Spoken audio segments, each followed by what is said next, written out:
Mga katambay, mga kababayan, si Kamanong po, nagbabalik po muli para po magkomento po sa inyo. Magandang araw po muna, tanghali, hapon, gabi. Madaling araw po sa atin lahat. Saan masulok ng bansa o mundo tayo naroon. Naway maingatan po tayo lahat mga kababayan. Ito po, komentuhan po natin ito mga katambay, itong last viewing po, itong last funeral viewing po ng Papa sa Roma o ng Pope. Ay dumalo po rito halos lahat po ng leader ng bansa ay dumalo po rito sa Vatican mga tambay para po sa paikiramay. Lalo po dito po sa last viewing po ng funeral ng Papa sa Roma mga katambay. At dito po ay nahandito rin po, nahandun din po pala ang Pangulo ng Bansa. Nagkita-kita po sila ron. Kaya nga lang po mapapansin po natin na matabang din po ang paikitungo po ng Presidente ng Amerika na inaasahan po natin ay sana'y masigla mga katambay. At talagang hindi masyadong in-entertain ng Presidente ng Amerika ang ating Pangulo. Bakit kaya?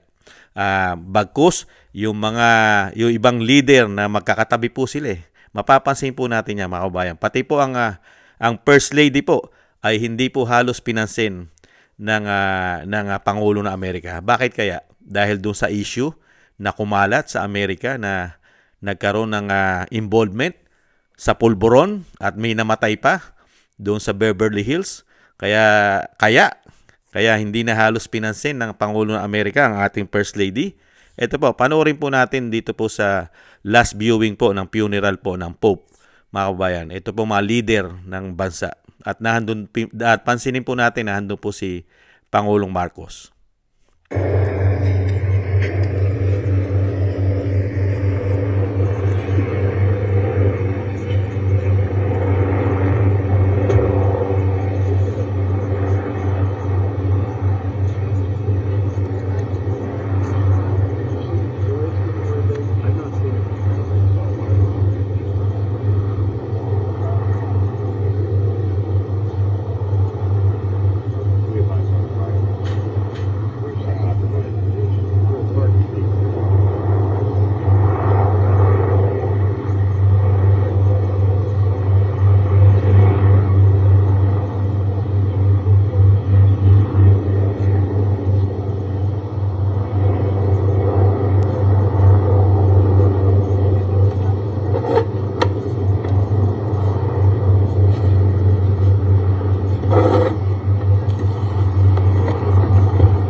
Ulitin po natin. Ulitin po natin ulit. Hindi na po halos pinansin ng ating Pangulo at ang First Lady, mga kabayan. Ito po. Fast forward po natin ulit.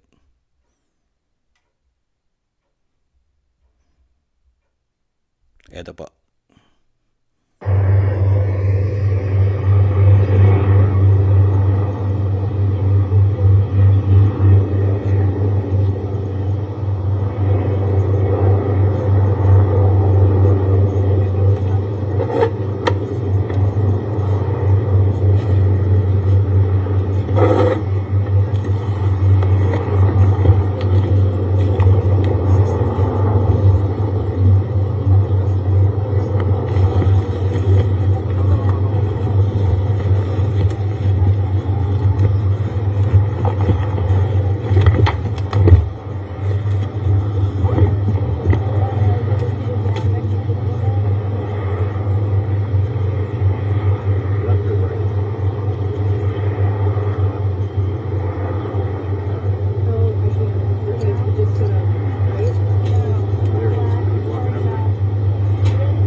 Yan po mga tambay, napansin nyo po, ah, halos hindi na po masyadong in-entertain ng Pangulo ng Amerika at hindi na rin po kinamayan ang First Lady, mga kababayan.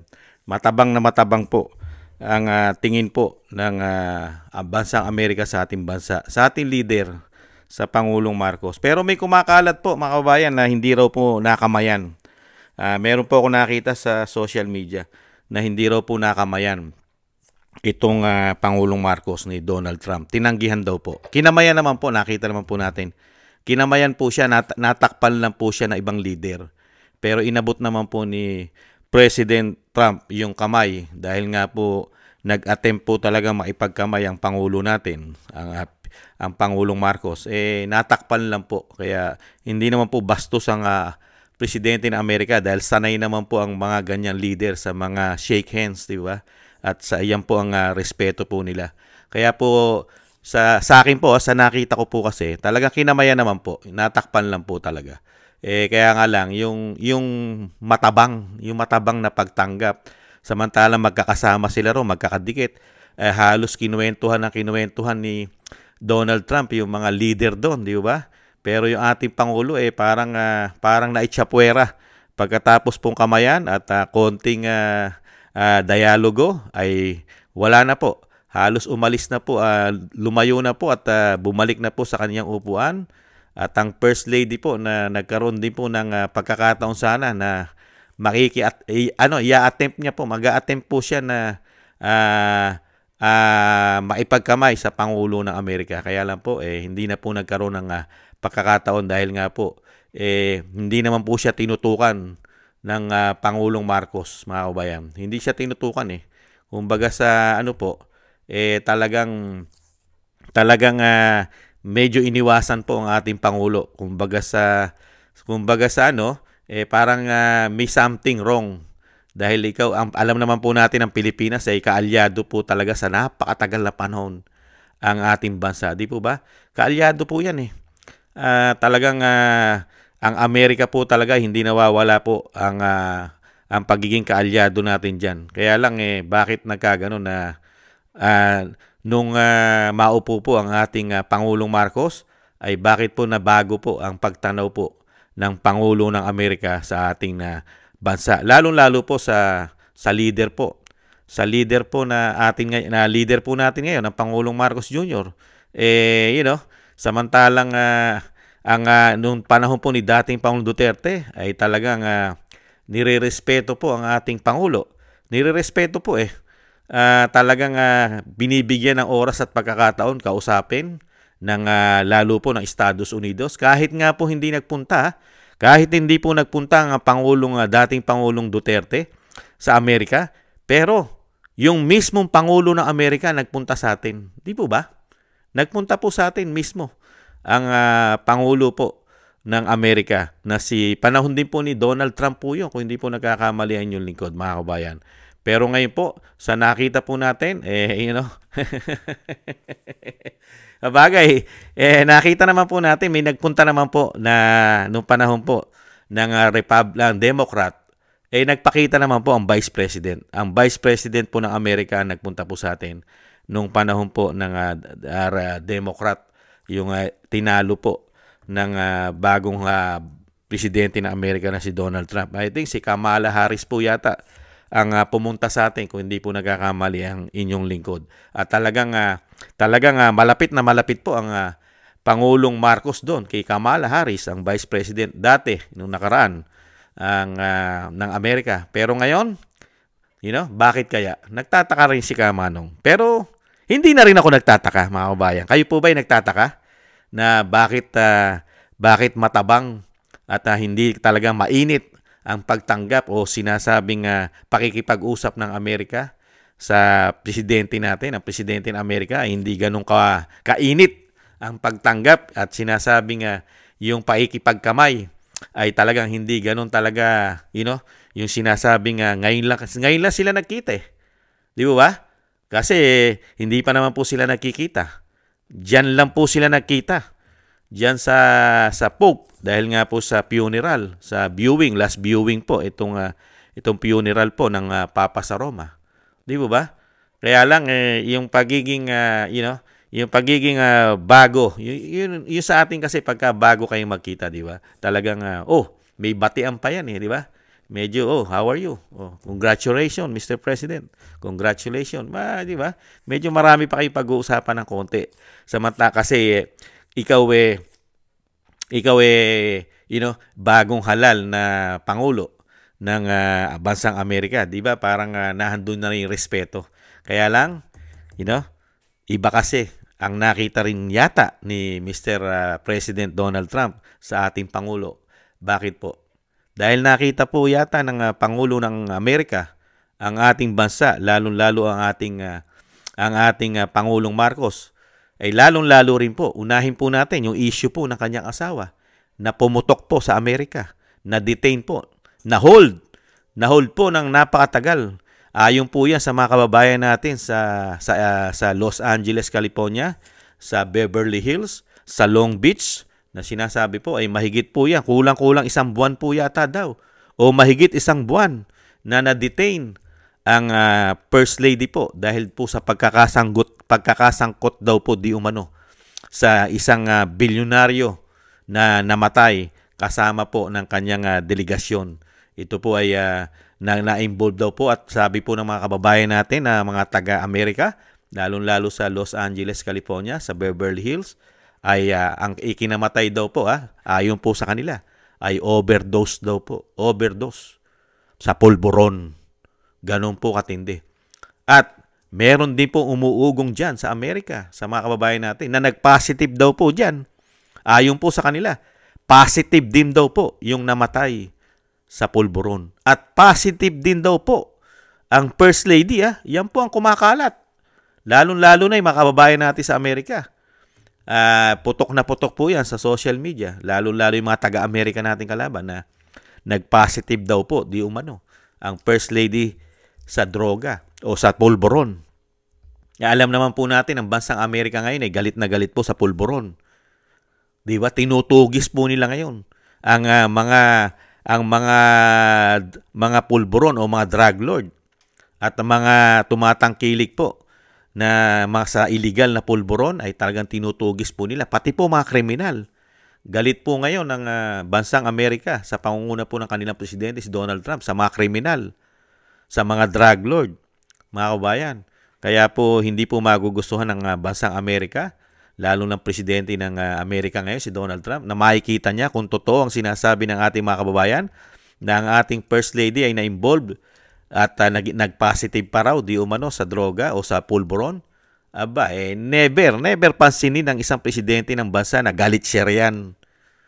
Hindi po kakamayan man lang yan. Kaya hindi nga po natin nakita man lang na nakipagkamay sa First Lady. Pero ang Pangulo ng ating bansa ay kinamayan naman. Natakpan lang po ang pakikipagkamay.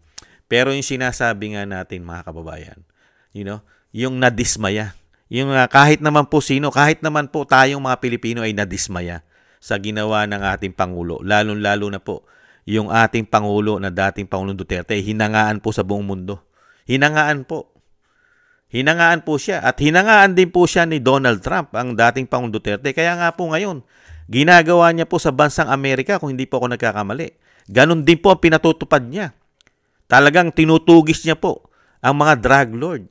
At talagang pati po ang mga gumagamit po ay talagang hinihigpitan na po ng bansang Amerika. Mga kriminal, mga involved sa pulburon, mga drug lord. Talagang tinatanggal niya na po.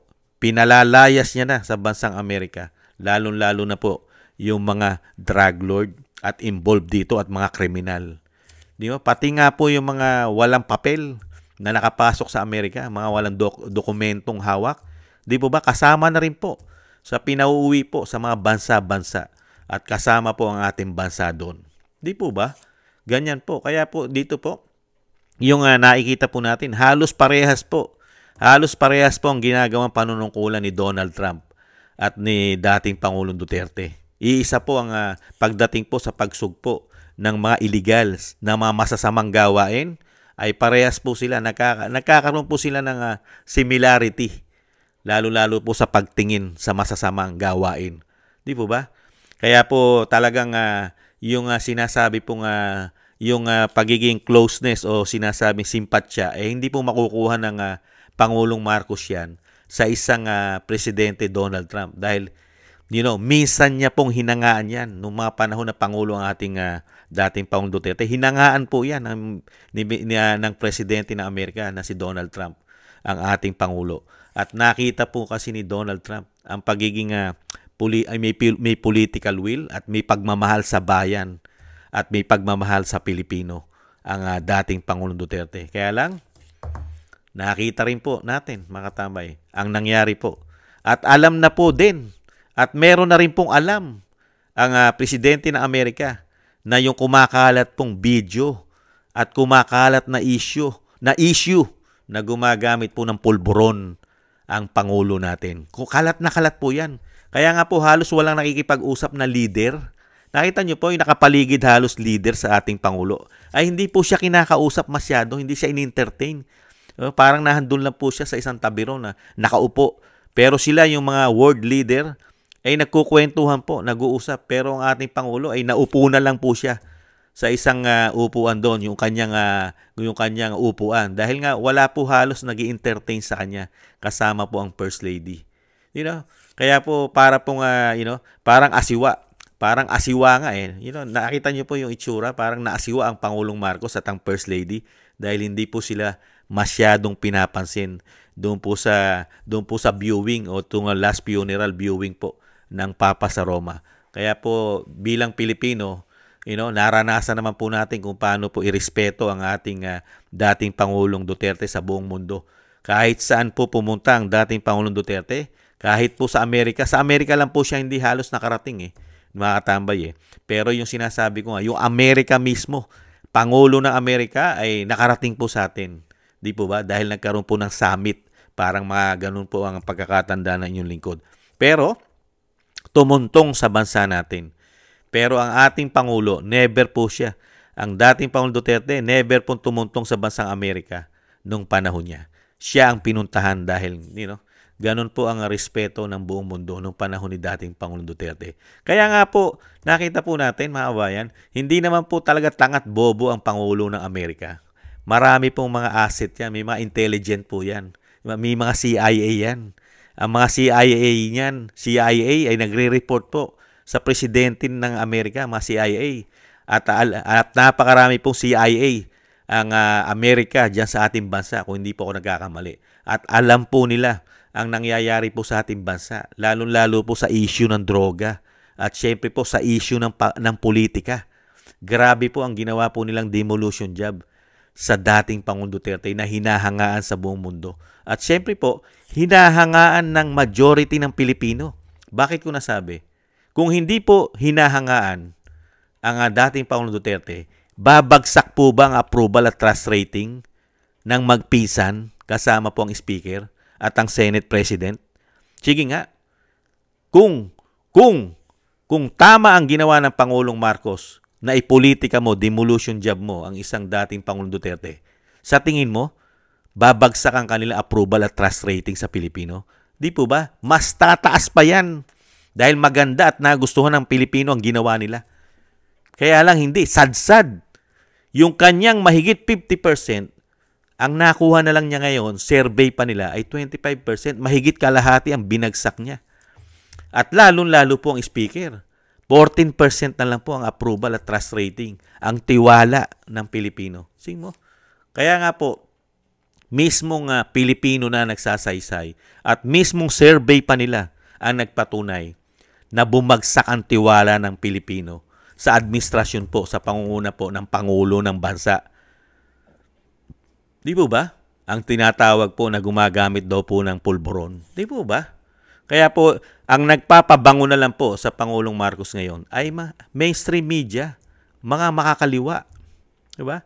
Talagang wala na po silang ginawa po para po pabanguhin sa media na ang Pangulo ay nagugustuhan pa ng Pilipino. Malabo na po yun.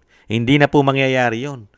Dahil kitang-kita po ng mga Pilipino yung ginawa po nila. Yung isang Pangulo na dating Pangulo walang ginawa sa bansa natin kung hindi po magkaroon po ng proteksyon at mailayo po sa masamang pulburon na bisyo ang ating bansa at matuldukan po ang lumalagana po na krimen, terorista, lalong-lalo po ang mahigit 50 taon na, more than 50 years na po, na napakarami pong ginugurgor at sinutsugi ang grupo po ng NPA. Di ba?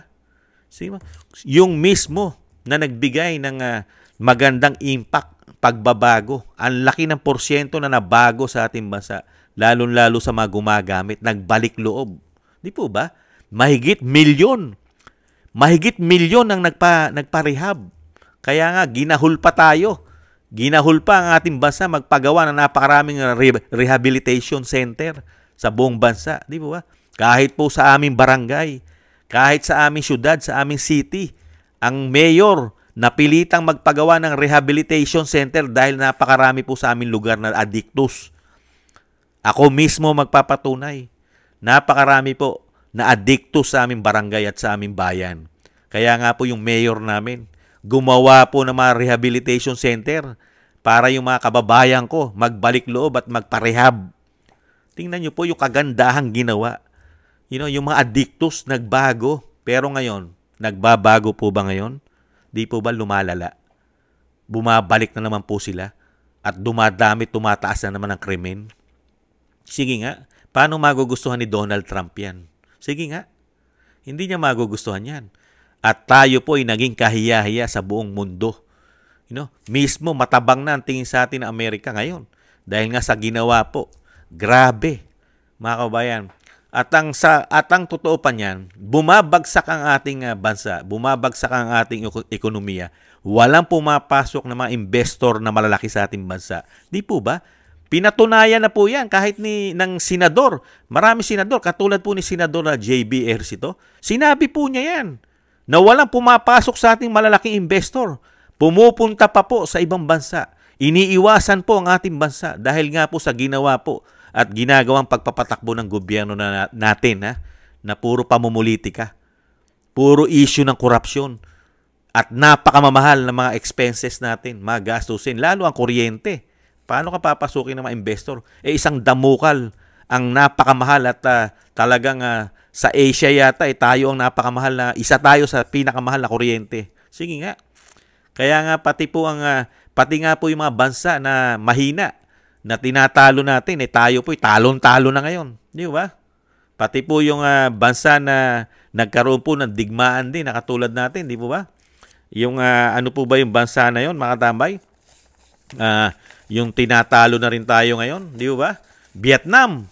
Ayon po yan kay Senador J.B. Ejercito. Yung Vietnam mismo ay talagang, talon-talo na po tayo. Kaya sa susunod, laos na po ang bansa natin pag nagpatuloy po ito nagpatuloy. At lumilipat na po sa ibang bansa ang mga malalaking dapat sa atin nag-i-invest, mga kabayan. Di po ba? Kaya talon-talo po tayo. Saka yung nakita po natin ngayon, nakita nyo po, yung sinasabi po nila ng mga makakaliwang grupo, yung sinasabi ng makakaliwang grupo, ang dating Pangulong Duterte, sinasabi nila masama. Masama raw ang ginawang war on drugs. Crimes against humanity. Mga katambay. Pero wala silang dinimanda. Wala silang sinampang malalaking kaso sa ating bansa. May judicial tayo. Nakita niyo po? Kasi nga, trabaho ng presidente yun. Suportahan mo ang mga Pilipinong matitino. At ang dapat tinrabaho ng masasama, nagbagong buhay sila. Yun ang dapat nilang ginawa. Nagbagong buhay sila.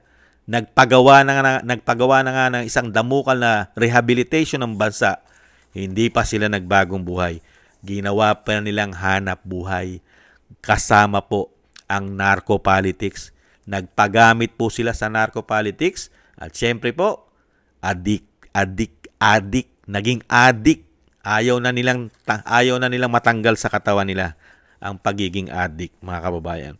At yung iba dyan, alam naman po natin, nilinis yan. Nilinis po yan ng mga narco-politics para po mapagtakpan ang kanilang kabalbalan, lalong-lalo sa bisyo na pulburon, mga kababayan. At nakakalungkot lang po, mga kababayan, yung nangyari po sa ating bansa. Yung isang presidente na sinasabi po ng makakaliwa, lalong-lalo po ni Trillanes, ni De Lima, At ito nila, grupo nila Conti, grupo ng Makabayang Black, kasama na si Senadora Hontiveros. Napakasamang presidente niyan, mga tambay. Pero, majority ng Pilipino gustong-gusto ang ginawa niyan. Hindi nga bumagsak ang popularidad niyan.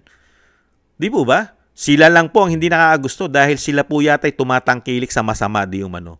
Pero ang taong bayan, magmula nang maupo yan, hanggang sa matapos ang termino ni dating Pangulong Duterte ay hindi po bumagsak ng 25% katulad na sa Pangulong Marcos Jr.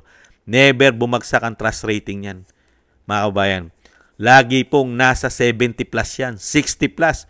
Nung magtapos po ang kanyang termino, ay kulang 90 plus ang approval at trust rating ng dating Pangulong Duterte. Tingnan nyo nga po. Tapos ngayon, nakita natin ang gobyerno natin ngayon. Yung gobyerno natin, ipinatapon mo sa The Hague, sa Netherlands, sa ICC, yung pinagkakatiwalaan sa lahat na naging presidente ng bansa. Napakataas na approval at trust rating. Ipinatapon mo lang. Paano ka ngayon nahangaan at paano ka irerespeto ng bansang Amerika? Sige nga. At sa katotohanan po, mga tambay, yung dating Pangulong Duterte, sino po? Nakinabang pa yung bansang Netherlands. Sila pa nakinabang. Itinapon po natin doon at meron pong umuugong na isang damukal na pera pa ibinigay daw natin sa ICC. Di umano. Dahil tayo raw po ang nagbigay dyan at naghatid pa. Pera ng taong bayan, pera ng taxpayer daw po, ay napakalaki raw po na daan-daang milyong dolyar pa yata. Di umano ang binigay ng gobyerno dyan na gamit ang taxpayer. May katotohanan kaya yan? Dahil po sa demolition job, pamumulitika, ginamit po ang pera ng bayan para po ipatapon. Ang pagkakamali nila, hindi po kasi ganun. Hindi po kasi ganun kahinang politiko ang dating Pangulong Duterte. Bakit ko po nasabi? Nakita nyo po yung nangyayari sa Netherlands, sa The Hague. Ano po? Yung The Hague, malapit po sa ICC facility, kung saan nahandon ang dating Pangulong Duterte. Ano po? Yung mismong Google Map. Yung Google Map, Yung Google Map, ipinangalan yung isang parkeron, yung pinagkakatipunan po ng park kung saan po nagpupunta ang mga Pilipino. Ano po ginawa ng Google Map? Ipinangalan kay dating Pangulong Duterte. Yan ba'y sasabihin mo kriminal? Masamang tao?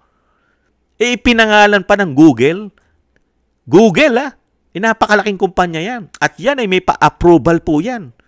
May approval po yan ng Pangulo ng Netherlands at yung mismong lugar na yon sa The Hague, sa ICC. Di po ba?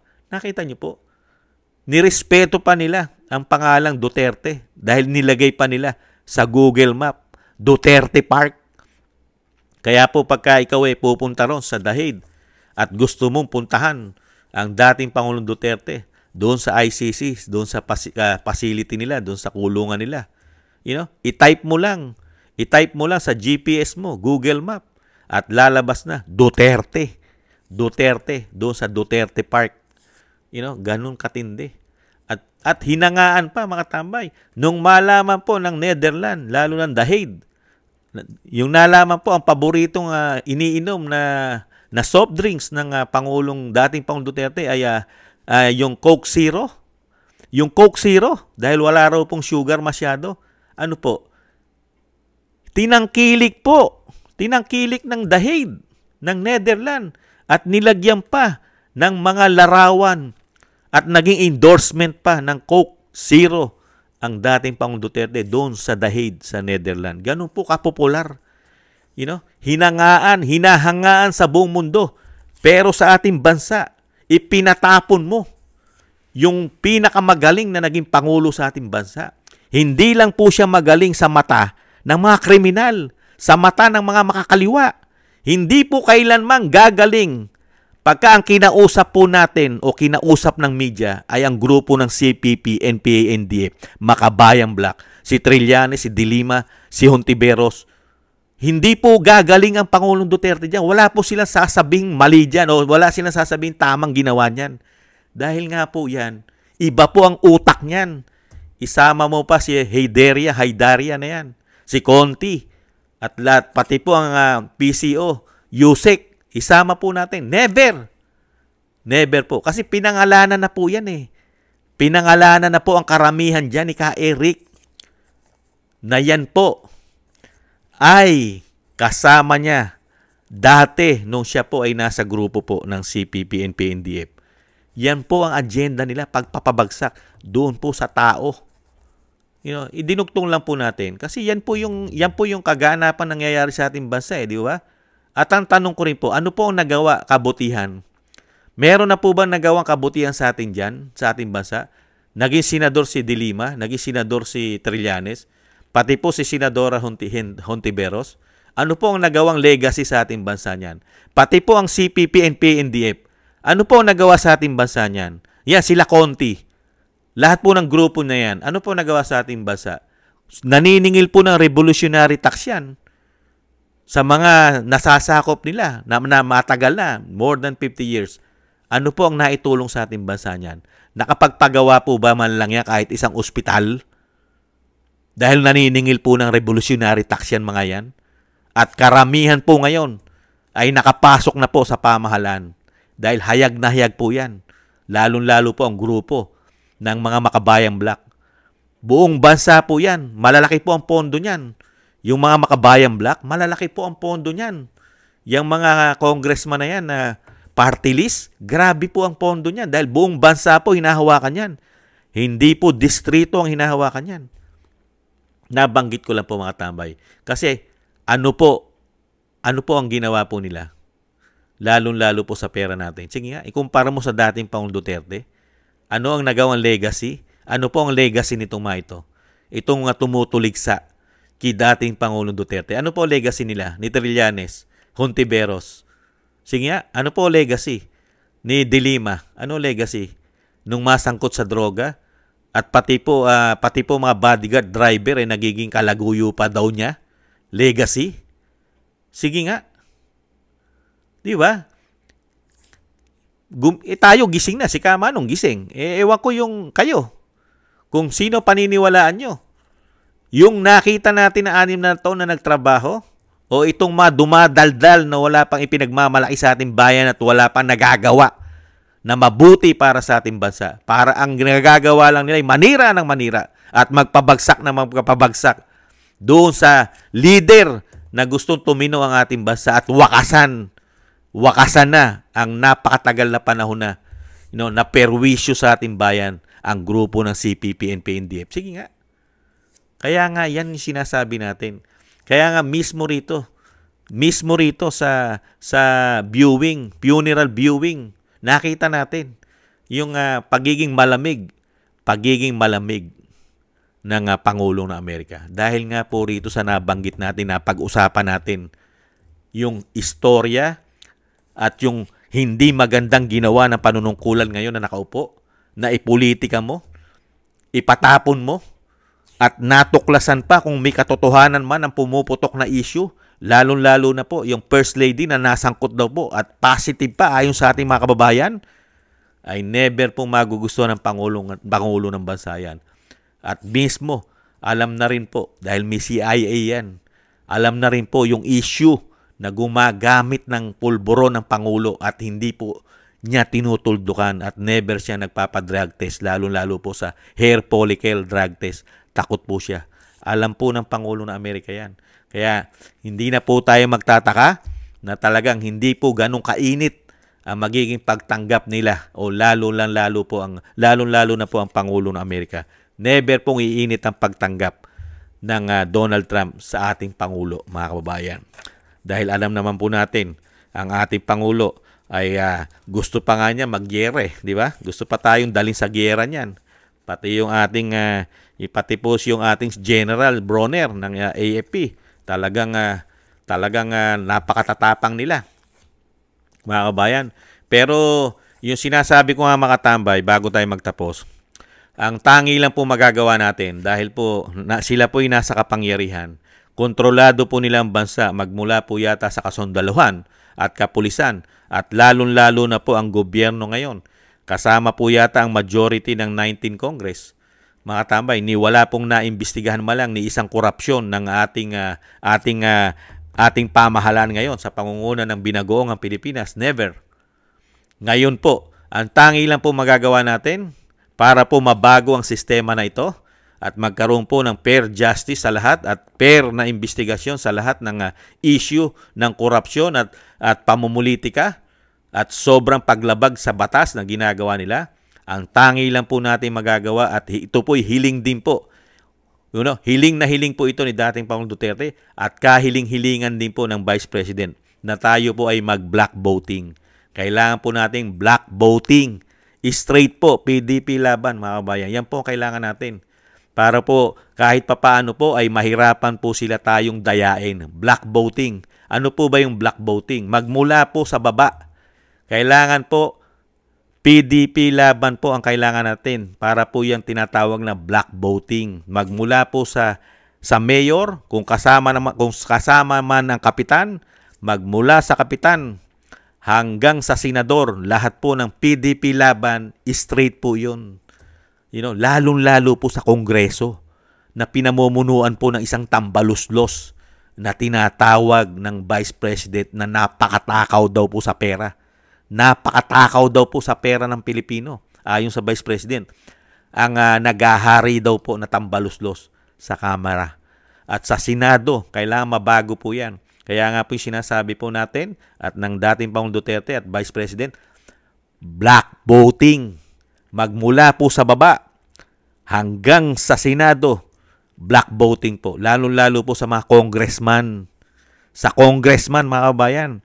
Alam naman po natin yung mga pumirma at nagkapera, may issue na napakaraming pera ang napunta sa kanilang mga opisina.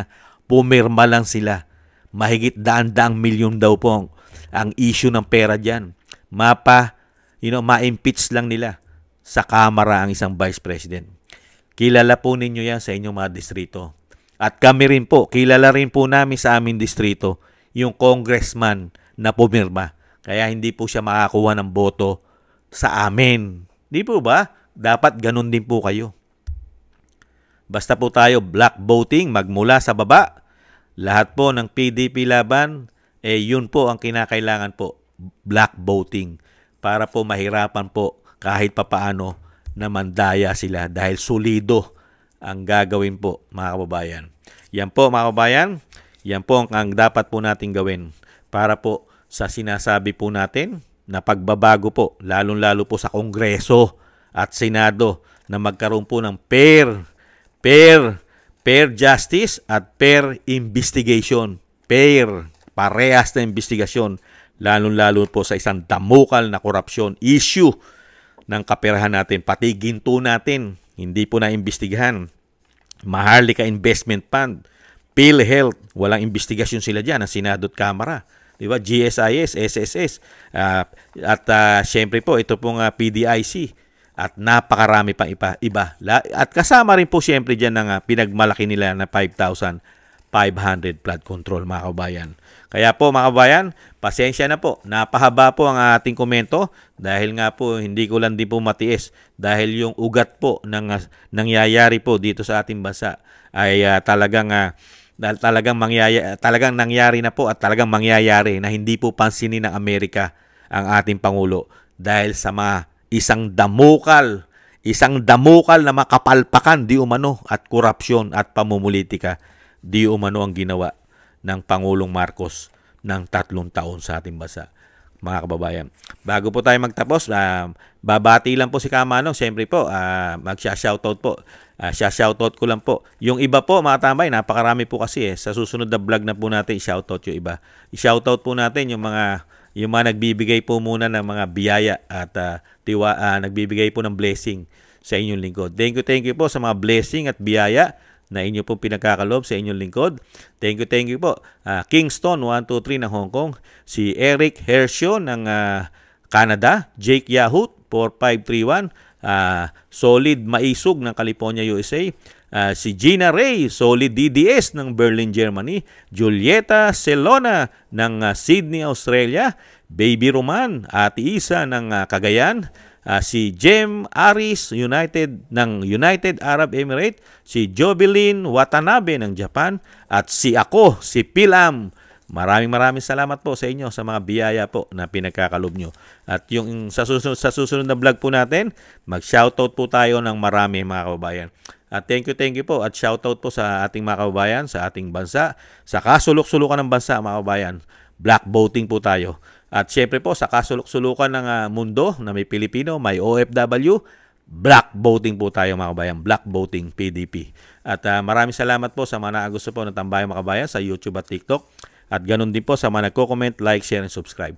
Maraming salamat po. At syempre po, yung dalangin po at panalangin po ay isama po natin sa dasal ang dating Pangulong Duterte na madugtungan pa po ng mahabang buhay, kalakasan, kalusugan at kaligtasan. At syempre po, yung hinihiling po natin na makabalik po sa ating bansa sa lalong mabilis mga tambay. Isama po natin sa dasal. Maraming salamat po. Ingat-ingat po tayo mga kabayan. Ingat-ingat po. Bye-bye. Sa muli. Paalam.